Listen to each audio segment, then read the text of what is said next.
and also encapsulated concisely in the mission statement of our party.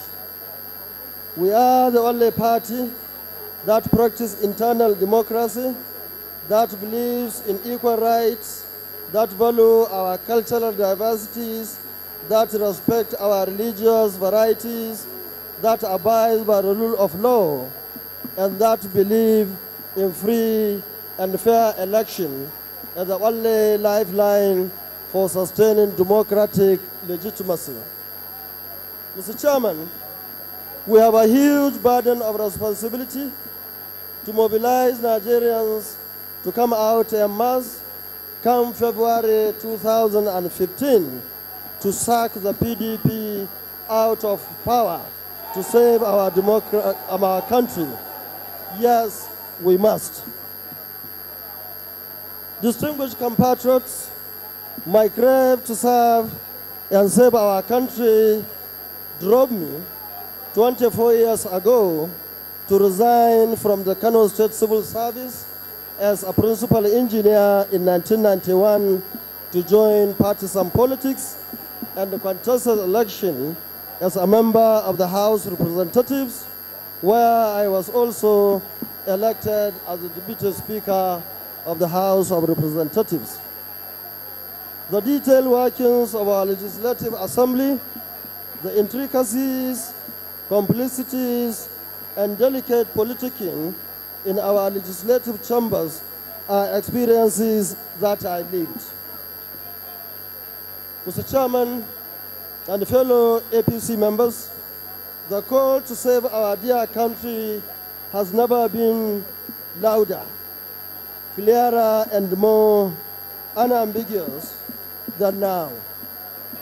Every facet of our national life is deteriorating. Governance has been reduced to mediocrity, incompetence, and impunity. I have no doubt in my mind that this journey is difficult and arduous. I have no illusion about the enormity of the challenges.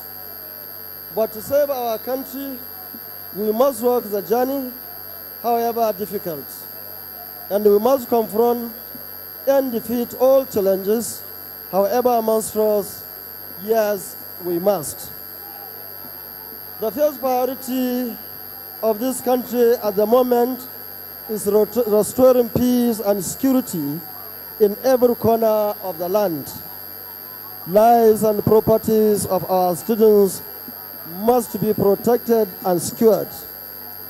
All forms of insurgency must be defeated. As a government, we cannot afford to live in denial. Insecurity is escalating at an alarming rate. Little wonder, ragtag insurgents are taking over cities and towns in the Northeast. My experiences as Nigeria's defense minister and a special advisor on Wharton, Darfur, and Somalia have shown me that securing a nation and fighting and, of course, defeating armed insurgents is only achievable if the forces are professionally mobilized, properly kitted and equipped, highly spirited, and correctly armed with intelligence and munitions. My experiences have shown me that technology must be deployed in addition to mobilizing and cultivating the support of local communities. Cross-border intelligence is a veritable ingredient necessary to defeat armed insurgents. Relegating the welfare of the armed forces and the Nigerian police to the background only helps in compounding the phenomenon. And where low morals meet poor quality equipment and kits, no doubt the insurgents will have an edge. Any responsible government must take this issue seriously if protection of life and property of its citizens is its primary responsibility. These we understand very well. We must work together compatriots in a new APC government to achieve this? Yes, we must.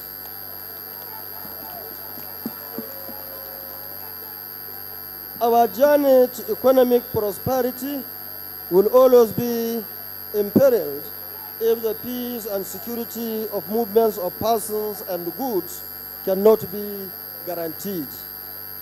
Stopping these menaces does not require rocket science. Good surveillance equipment deployed appropriately and manned by well-groomed and well-motivated enforcement agents will do the magic.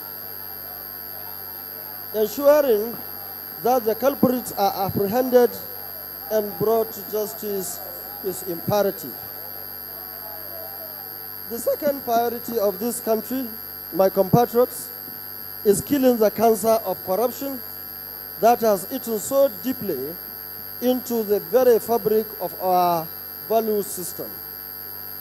The impunity in which corruption is being perpetrated, promoted, and protected by the present PDP administration leaves no patriotic Nigerian in doubt that the government is working deliberately and with determination to impoverish Nigerians.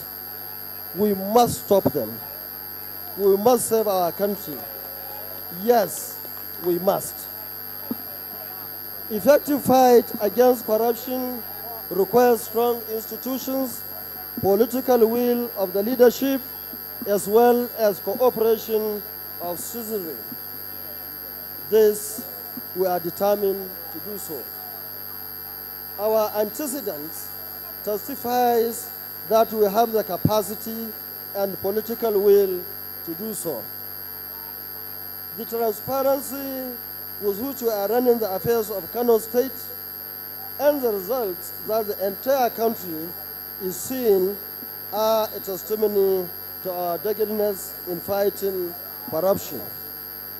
Corruption is one of the veritable nutrients of insecurity. The strategy of the present PDP administration to perpetuate itself in power is divisive. It is most unfortunate that this administration uses religious, ethnic, sectional, and other primordial sentiments to cover, protect, and promote corruption in public life. These same sentiments are being used to polarize and divide the country in order to perpetually remain in power. We must stand up together as one people to fight against corruption, impunity, and division. Yes, we must.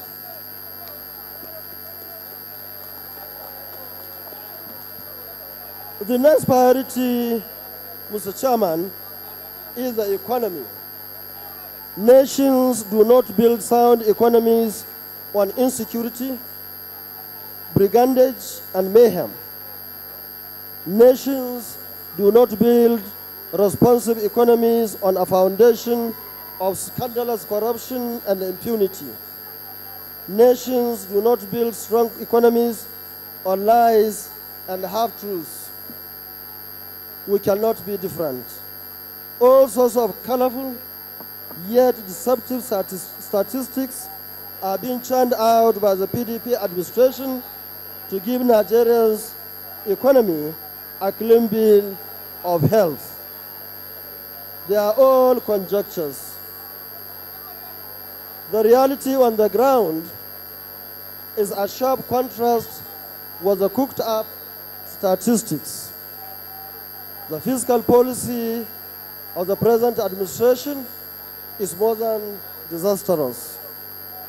Its micro and macroeconomic policies are as vacuous as they are deceptive. Budget performance is more than qualified to be in the Guinness Book of World Records of fiscal indiscipline and poor performance. How can we attain development when only a tiny percentage of our budget is allocated for capital project